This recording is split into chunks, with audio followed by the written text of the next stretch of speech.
agradecer à comissão organizadora, a doutora Cari, a doutora Mônica, e dizer que, para mim, é uma satisfação muito especial estar com vocês hoje.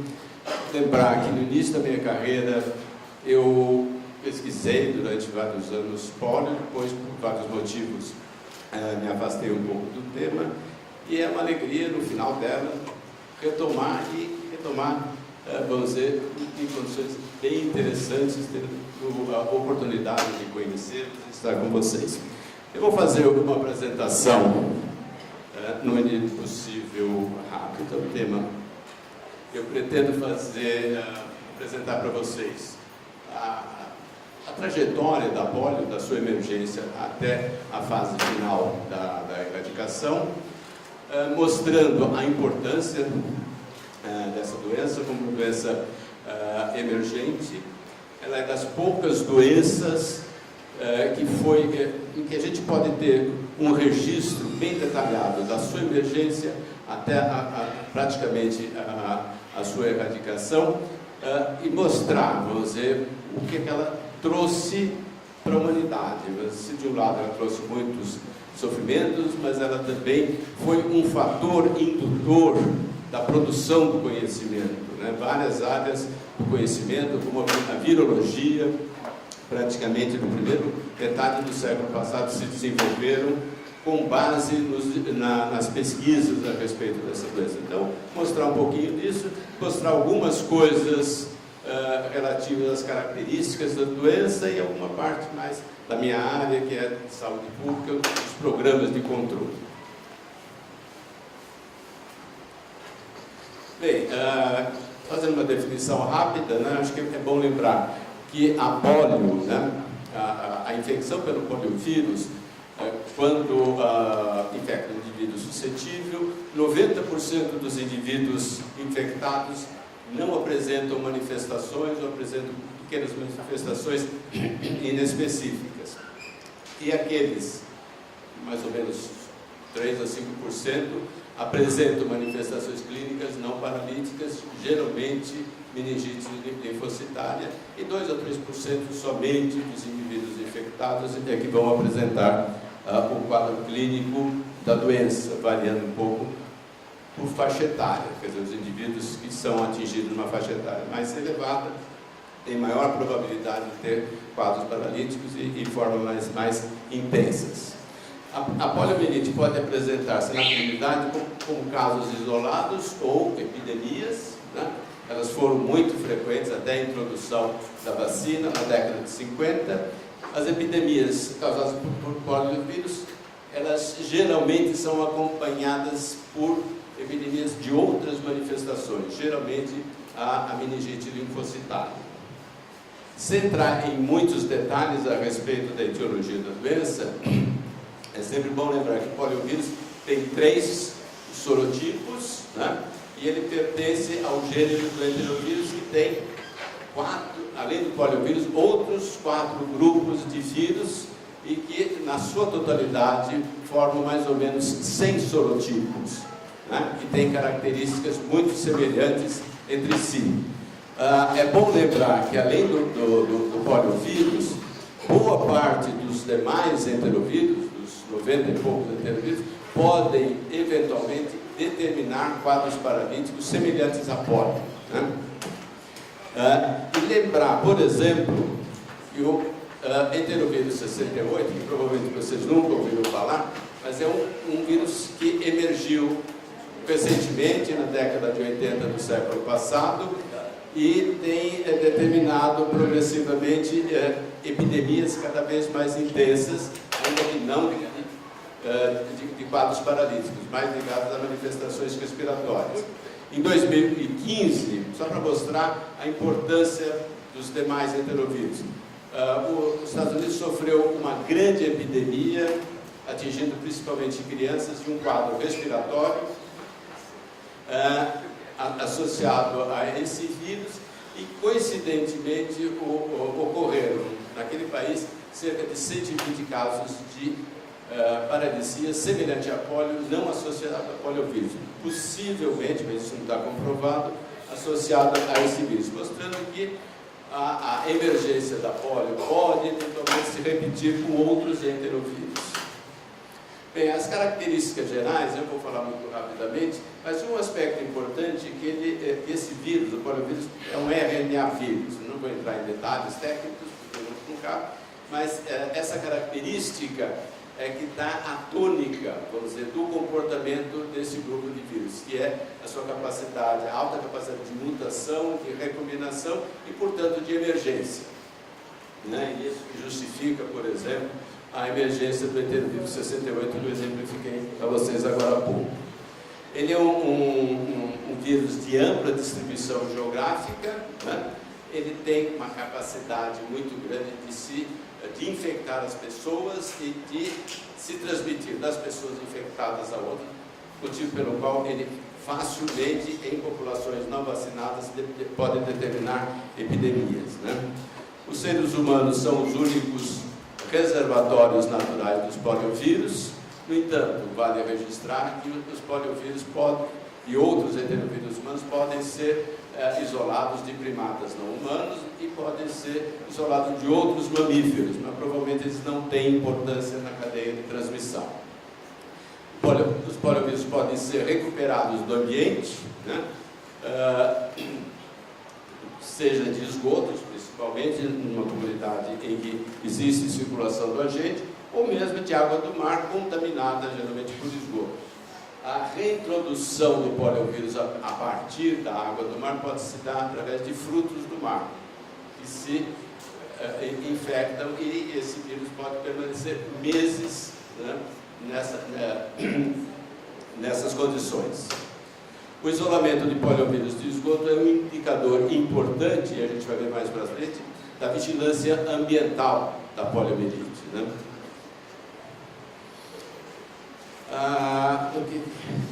Uma coisa importante das características do poliovírus é que indivíduos suscetíveis, ou seja, não vacinados, ele é eliminado por via respiratória por 10 a 17 dias e pelas fezes de 45 a 60 dias, o que torna, vamos dizer, uma fonte de infecção, uma fonte de transmissão por tempo prolongado. A imunidade, uma coisa importante é que as crianças constituem a principal grupo da população vulnerável aos poliovírus. Né? Isso tem implicações importantes até no comportamento da doença. Ela sempre teve um caráter emergente, determinou grandes epidemias, principalmente no norte da Europa e nos Estados Unidos, no primeiro metade do século passado, mas nunca adquiriu um caráter pandêmico. Provavelmente por ela ter nas crianças a principal corte responsável pela transmissão. E, portanto, por ser crianças, esse agente acaba se disseminando lentamente à medida que as famílias se movimentam no mundo, em processos migratórios, por exemplo. Os anticorpos neutralizantes, eles, mesmo em baixos títulos, ele protege a pessoa contra as formas paralíticas ou as manifestações clínicas da doença, mas não obrigatoriamente os protege da infecção intestinal. Então, o indivíduo imune pode se infectar, ele não vai ter a doença, mas pode transmitir para outras pessoas. Os anticorpos de mucosa intestinal são importantes, desempenham um papel importante na proteção, e isso é importante no papel das vacinas, né, para a gente entender melhor como funciona a vacina de vírus morto, que é a vacina Salk, e a vacina SEIB. Os portadores de deficiências de imunidade podem apresentar formas mais severas da doença. Bem, um pequeno histórico, né? É bom lembrar que existem registros da poliomielite desde tempos remotos. Provavelmente ele acompanha a humanidade, vamos dizer, desde os seus primórdios. Existindo registros, por exemplo, da sua existência na civilização egípcia, também na civilização greco-romana. No entanto, Ele só foi descrito em 1789, a descrição clínica da polio, pelo pediatra inglês Michael Underwood, e até meados do século XVIII você só tem registro de casos esporádicos, não tem epidemias. No entanto, a partir do final do século XIX, a gente passa a ter epidemias, né? As primeiras delas ainda, ela mantém o caráter de uma doença da infância, daí o nome original de paralisia infantil. No entanto, a partir das primeiras epidemias de maior magnitude no norte da Europa e nos Estados Unidos, ela vai mudando a sua característica, né?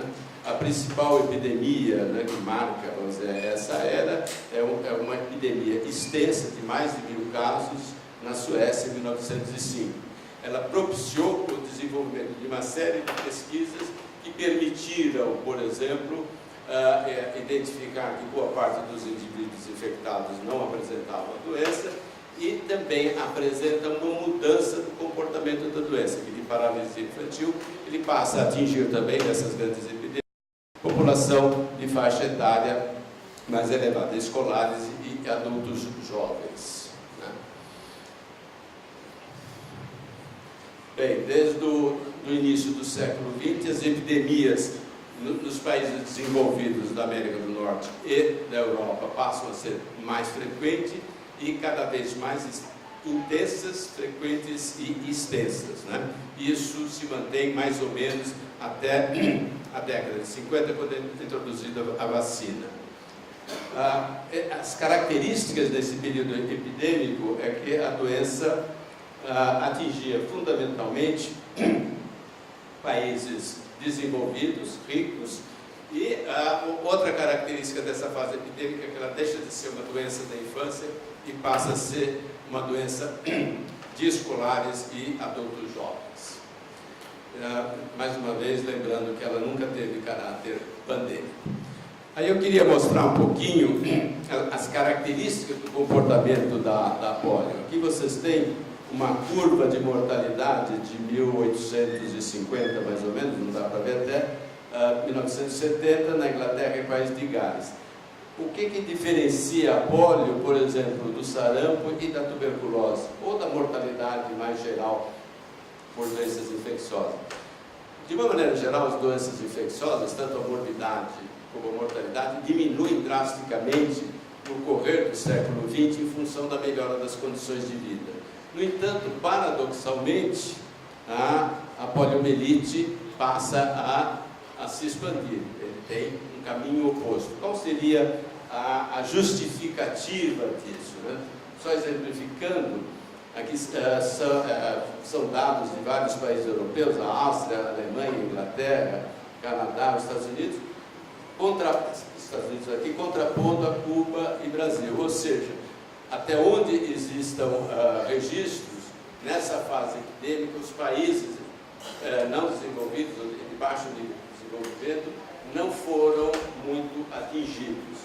Se falava antigamente que a poliomielite era uma doença de ricos e de países ricos. Isso muda um pouquinho no correr do tempo. Aqui é mostrando justamente a mudança da distribuição etária. Por exemplo, no início do século passado, 10% dos casos eram em crianças ou indivíduos acima de 10 anos e praticamente 80% em menores de 5, que foi a característica da polio no Brasil durante toda a ocorrência da doença. E à medida que você vai mudando, né, você vai avançando no tempo, isso se inverte. Qual que é a justificativa, vamos dizer assim, qual que é a hipótese que explica essa característica? É o seguinte, à medida que existe um aumento de gravidade, um aumento da probabilidade de quadros paralíticos com a idade. À medida que o indivíduo exposto tem uma idade mais elevada, ele aumenta a probabilidade de doença. Então, à medida que você tem uma melhora do saneamento nos países desenvolvidos, o primeiro contato, né, dos indivíduos com o vírus se dá no momento mais tardio. e como a probabilidade dele ter a forma paralítica quando ele é atingido na idade escolar ou como adulto jovem, mesmo sem mudança da circulação do vírus, você teria um aumento de casos paralíticos. Isso é o que é aceito por boa parte dos pesquisadores, mas existe também a probabilidade de que o que tenha ocorrido é a emergência de um poliovírus mais agressivo na segunda metade do século passado. Agora, isso é uma discussão mais acadêmica, porque nós não temos condições de comprovar essa hipótese. Mas tem dados sugestivos. Por exemplo, no Brasil, em São Paulo, no Rio de Janeiro, a gente teve grandes epidemias na década de 50 e não houve mudança de faixa etária, né? Até o final da polio, né? No final da década de 70, que foram as últimas grandes epidemias da polio, 80% dos casos eram menores de 5 anos. Bem, quais são alguns marcos importantes da produção do conhecimento da polio? Em 1908 foi identificado o agente, né? Poliovírus, por Landsteiner e Popper. Em 1912 se verificou que o aparelho digestivo e o respiratório estavam envolvidos na transmissão.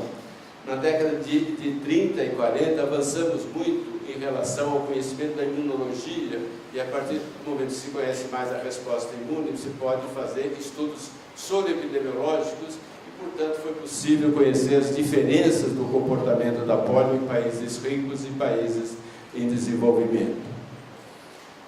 Os estudos sobre a replicação do poliovírus, que foram importantes para o desenvolvimento da vacina, influenciaram o desenvolvimento da virologia moderna. Como eu falei no início, a polio praticamente foi a responsável pelo desenvolvimento da virologia, que é um campo importante da microbiologia, durante toda a primeira metade do século passado, e ainda influenciou mais recentemente a virologia molecular. Bem, toda essa produção do conhecimento nos primeiros 50 anos do século passado propiciaram condições para o desenvolvimento de dois tipos de vacina, uma vacina de vírus vivo e uma de vírus vivo atenuado e uma vacina de vírus inativado. A vacina de vírus inativado foi desenvolvida desde a década de 30, né? Mas com o surgimento de técnicas de cultura celular e o surgimento de antibióticos na década de 40, permitiu a ampliação das pesquisas e a perspectiva de se produzir vacina, porque passou a ser possível obter aquilo que os técnicos chamam de massa viral, ou seja, multiplicar o vírus em quantidade suficiente para fazer vacina, né? Então, o líder, vamos dizer, das pesquisas que levaram ao desenvolvimento da vacina de vírus inativado foi o Jonas Salk. Ele era da Universidade de Pittsburgh, né? Bem, os estudos dele terminam em 1954, entre 54 e 55 são feitos os ensaios de campo, né? Liderados por Thomas Francis. Foi provavelmente o maior ensaio de campo, né, feito até hoje. Ele tinha cerca de 1 milhão de voluntários que participaram dessa pesquisa e determinou grandes avanços, não só no desenvolvimento da vacina, mas também no desenvolvimento da epidemiologia.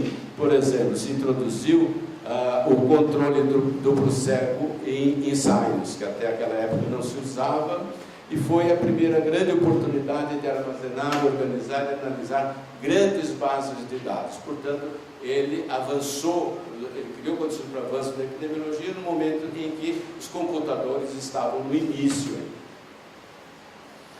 A outra vacina importante o plano de erradicação foi a mais importante, foi a vacina de vírus atenuado. Ela começa também a ser pesquisada já na década de 40, mas é em 52 que o Hilary Koprowski avançou vamos dizer, em pesquisas para atenuação de vírus. Teve trabalhos com Enders que foram importantes também, e entre 54 e 59 um grupo de pesquisadores liderados por Albert Sabin desenvolveram a vacina e desenvolveram também pesquisas de ensaios de campo. A parte epidemiológica, vamos dizer assim, de avaliação da vacina, ela contou com a participação não só de pesquisadores americanos, liderados pelo Sabin, mas também por pesquisadores de 10 países, dos quais se destacou na época a União Soviética, lembrando inclusive que o Sabin era de origem russa, né? E houve, apesar da Guerra Fria, uma grande colaboração entre esses pesquisadores que permitiram o sucesso dessa vacina. A atenuação do vírus pertencente a Sabin, ele se faz por pequena diferença em relação ao vírus selvagem, ou seja, aquele que tem capacidade de determinar formas paralíticas, né? E essa diferença é menor, especialmente no poliovírus 2 e 3. E é isso que justifica, né, nos permite entender mais para frente, a ocorrência da reversão da virulência, ou seja, da capacidade de determinar a doença do vírus vacinal. Aqui é o impacto da vacina, dois tipos de vacina nos Estados Unidos, né? Eles começam em 1955, mais ou menos. Em 72, eles já tinham conseguido eliminar o poliovírus selvagem nos Estados Unidos, e os casos que ocorrem ou são casos associados à vacina ou casos importados. Quais são as grandes vantagens da vacina oral atenuada? Ela é de baixo custo, de fácil administração, e em países em desenvolvimento ela tem vamos dizer, a vantagem adicional de ser fácil de ser ministrada, e quando a vacinação se faz em massa, o vírus se dissemina na comunidade, protegendo inclusive os indivíduos não vacinados e protegendo também adultos, né? À medida que você tem o controle da doença e a diminuição da circulação do vírus selvagem, o vírus vacinal estimula, vamos dizer assim, os adultos a produzirem anticorpos e manterem níveis mais elevados. Como a gente está falando sobre erradicação, eu vou falar muito rapidinho sobre conceitos. O que é controle de doença? É a redução da incidência da doença a níveis aceitáveis para aquela população. Então, o controle varia de país para país. A eliminação é quando você cessa a transmissão da doença numa grande área geográfica, por exemplo, no Brasil ou nas Américas. A poliomielite está eliminada das Américas desde 1994, né? Mas outros países de outros continentes ainda apresentam circulação, portanto você pode ter a reintrodução. Daí a necessidade de a gente continuar vacinando e ter a vigilância. E erradicação é quando você reduz a zero, né? Agora, você só atinge a extinção do agente quando você consegue que ele desapareça dos laboratórios e da natureza. Só para vocês terem uma ideia, a varíola foi erradicada, mas não foi extinta, porque ela existe em laboratórios. Em 1985, né? Está aí a fotografia do Dr. Ciro. Sob a liderança do Dr. Ciro de Quadros, que é um sanitarista e epidemiologista brasileiro, nós tivemos o início da proposta de erradicação da poliomielite nas Américas. Ela foi muito bem sucedida, principalmente pelo uso de vacinações em massa, e em função disso ela foi adotada em 1988 pela Assembleia Mundial da Saúde como uma proposta oficial para todo o globo. Naquela época nós tínhamos mais de 125 países com a circulação da polio, e estima-se que naquela época ocorriam pelo menos 350 mil casos anuais. Qual que é a estratégia do plano da polio? Basicamente, pelo menos para países em desenvolvimento, vacinações anuais em massa, promoção de coberturas elevadas de rotina no primeiro ano de vida, estabelecimento de um sistema ágil de informação para identificar surto e desencadear medidas de controle, como vacinação de bloqueio, por exemplo. A vacina que tem a maior responsabilidade, né, a principal responsabilidade pelo sucesso do plano de erradicação até hoje, que a gente conseguiu, como a gente vai ver mais para frente, diminuir em 99,8% os casos em todo o globo, é a vacina de vírus atenuado. No entanto, por um paradoxo, ela que é responsável por chegarmos na fase final da erradicação, ela não permitiria, por suas características, erradicar a doença. Por quê? Como eu falei no início, o poliovírus ele é muito instável geneticamente e ele sofre frequentemente mutações e recombinações. Em função disso, o vírus vacinal atenuado, com muita frequência, ele recupera a sua capacidade de determinar a doença, de circular na comunidade, né? Ele consegue circular muitas vezes por 2 ou 3 anos, sem ser percebido se a população for altamente vacinada, porque indivíduos imunes podem se infectar sem ter a doença.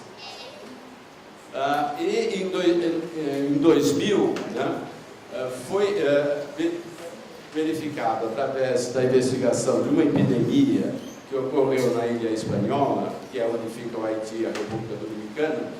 Ela é a primeira epidemia descrita de poliomielite associado à vacina derivada a poliovírus derivado da vacina, né? Que é justamente esse fenômeno de reversão da sua capacidade de determinar a doença. Depois disso, a gente teve grandes epidemias em praticamente todos os continentes. A maior delas, conhecida, é na Nigéria, entre 2005 e 2012. Nós tivemos praticamente 400 casos associados a polio derivado. Então, o que ocorre? Aquilo que eu tinha falado, a gente parte de praticamente 380, 350 mil casos e chega, vamos dizer, em 2015 com 341 e chega em 2016 com 34 casos registrados só em todo o globo. No entanto, esse período, a partir de 2000, foi um período difícil para o plano de erradicação, porque frequentemente a gente assistia à reintrodução do vírus em áreas já livres da doença, né? Isso pôs, por volta de 2012, 2013, em risco a própria continuidade do plano de erradicação. Em função disso, se estabeleceu uma nova estratégia que se denomina a fase final da erradicação. Tem 4 pontos: a detectar e interromper a transmissão da polio, estabelecer programas de imunização e retirar progressivamente a vacina de vírus atenuado e substituí-la pelo de vírus inativado, que é a vacina Salk, né, para poder atingir a erradicação. E a contenção dos poliovírus e a certificação da doença e o legado. Então vamos falar um pouquinho disso. Quais são as principais diferenças dessa estratégia das estratégias anteriores? É que ela inclui, dessa vez, não só o vírus selvagem, né, mas o próprio vírus vacinal. Aquele que muta por mutação ou recombinação, recupera sua capacidade de determinar a doença. E ele propõe de forma clara, mas isso já existia nas propostas anteriores, o aprimoramento dos programas, principalmente nas áreas prioritárias, ou seja, em países em desenvolvimento, geralmente muito pobres, que não têm estrutura de serviços de saúde e geralmente são países também envolvidos em conflitos armados, o que cria problemas muito sérios. E nessa proposta ele se estabelece que progressivamente iremos substituir a vacina de vírus atenuado de vírus inativado, ou seja, a Sabin pela Salk. Isso implica num aumento rápido da produção da Salk, lembrando que a Salk é produzida a partir de vírus selvagem, né? E é nesse momento que nós nos encontramos. e estabelece um cronograma bem definido. Por exemplo, quando se começou o plano de erradicação da polio, se propunha a erradicação até o ano 2000, o que, como vocês viram, não foi possível, né? Então, quais são, vamos detalhar um pouquinho os 4 pontos, né? Deixa eu ver só aqui o meu tempo, que já está esgotado. Então, inclui a interrupção global da circulação do vírus selvagem e dos derivados. Portanto, para isso você precisa ter vigilância, ou seja, sistemas de informação que identifiquem a ocorrência de surtos, sistemas de informação que nos permitam conhecer qual que é a cobertura vacinal das populações, e vigilância. A vigilância da polio, na fase final, tem 2 componentes. Um clássico, que é a vigilância de paralisia flácida aguda em menores de 15 anos, que é uma forma de você rastrear e identificar casos suspeitos da doença, e a outra, a vigilância ambiental, que é a tentativa de isolamento do poliovírus de esgoto, como forma de identificar localidades onde o vírus está circulando. Objetivo 2, fortalecer os programas de imunização. Não só fortalecer, mas também introduzir a vacina de vírus inativado e retirar progressivamente a vacina atenuada, começando pelo poliovírus 2. Por que a vacina do polio 2?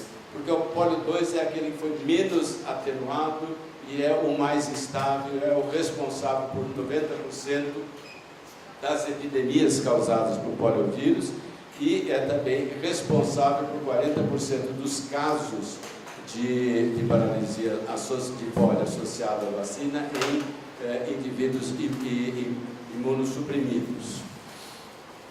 A meta é suspender completamente a vacina oral atenuada quando for declarado erradicada a polio em todo o globo, né? Isso está previsto mais ou menos para 2021. A retirada da vacina SEMI pela SAL, que é a substituição, se faz por uma estratégia sequencial, ou seja, inicialmente substituindo a polio trivalente pela polio bivalente, ou seja, aquela que tem os 3 tipos de polio por aquela que tem o 1 e o 3, né? E mitigar o risco da ocorrência de surtos à medida que a vacinação por polio 2 diminua, né, e vai aumentar a proporção de indivíduos suscetíveis, com a introdução progressiva da vacina SAL. Motivos eu já expliquei mais ou menos para vocês. Agora, quais são os riscos desse período? À medida que você retira a vacina para o poliovírus 2 e a vacina SAL, que ela é muito eficaz para proteger os indivíduos contra a doença, mas ela confere uma imunidade intestinal, no nível de intestino, bem menor do que a SEMI. Com isso, aumenta a probabilidade de circulação de poliovírus derivado, né? E, em parte, isso é mitigado por aumento da cobertura pela vacina SAL, mas não totalmente. Então, existe um risco da ocorrência de epidemias de polio derivado 2, como de fato vocês vão ver nas próximas apresentações que está ocorrendo. Fora isso, existe um risco potencial, ainda que pequeno, de indivíduos imunossuprimidos eliminem poliovírus vacinal por um tempo prolongado e surpreendam indivíduos suscetíveis pela retirada da vacina. Aqui é aquele aspecto de se estabelecer, vamos dizer, prazos. Então, o prazo esperado para a certificação da erradicação será provavelmente em 2021 ou 2022. Mas isso pressupõe que o mundo todo fique 3 anos sem a ocorrência de poliomielite por poliovírus selvagem. O que se fez nesse período? Já foi executado. Em 2016, se substituiu a vacina trivalente SEMI pela bivalente e se introduziu em quase todos os países do mundo, mas não em todos. Tem 20 países que ainda não introduziram a vacina inativada, a vacina Salk. Por quê? Porque a gente, como eu falei no início, isso implica um esforço muito grande dos laboratórios para aumentar a produção da vacina, mas ela não foi o suficiente para toda a demanda mundial, né? E o que é o switch? O switch foi feito, quer dizer, que a troca de vacina ela foi feita em todo o mundo num período máximo de 3 meses, né? Isso mostra uma coordenação internacional muito grande dos serviços de saúde, porque isso implica em retirar a vacina que estava sendo utilizada, substituir pela nova, e essa vacina que estava sendo utilizada ela tem que ser destruída, incinerada ou utilizando outra forma de destruição. E nós entramos aqui em 2016, 2017, na terceira etapa, que é a contenção. O que é a contenção? A contenção é você evitar que laboratórios de pesquisa, laboratórios de diagnóstico, ou mesmo laboratórios de produtor de vacina,